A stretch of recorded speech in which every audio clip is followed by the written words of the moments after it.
यदि आप हमारे चैनल के सभी गाने को पसंद करते हैं तो डीडी प्रोडक्शन हाउस के यूट्यूब चैनल को लाल बटन दबा के सब्सक्राइब करें और घंटी के निशान को जरूर दबाएं।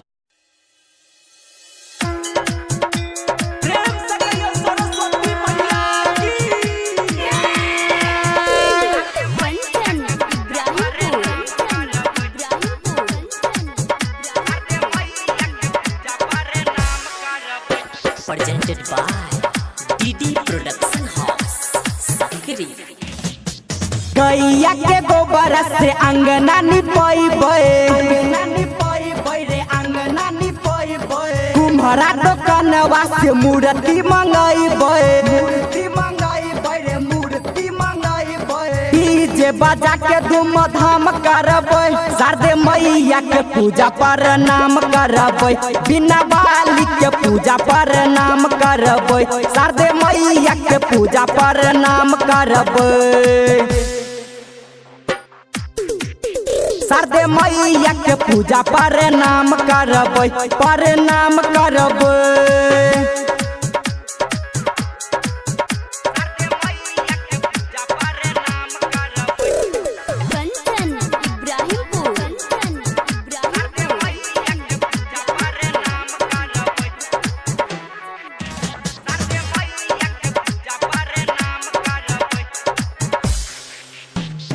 चार बजे भोर में भजन सुनाइबै,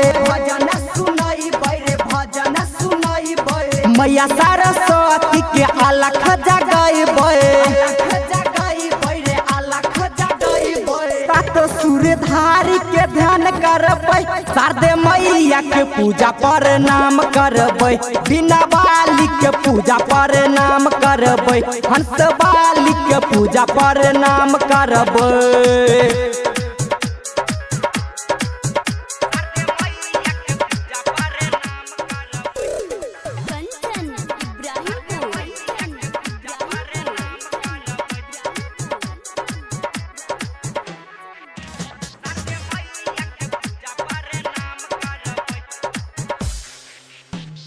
गायक जितेंद्र से जागरण करबै, हरे रात जागला गीत गबैबै,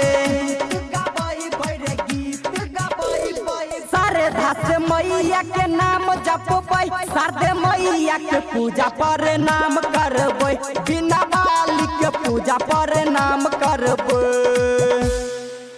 शारदे मैया के पूजा प्रणाम करबै, बिना बाली के पूजा प्रणाम करबै। गैया के गोबर से अंगना निपैबै, कुम्हरा दुकानवा से मूर्ति मंगैबै,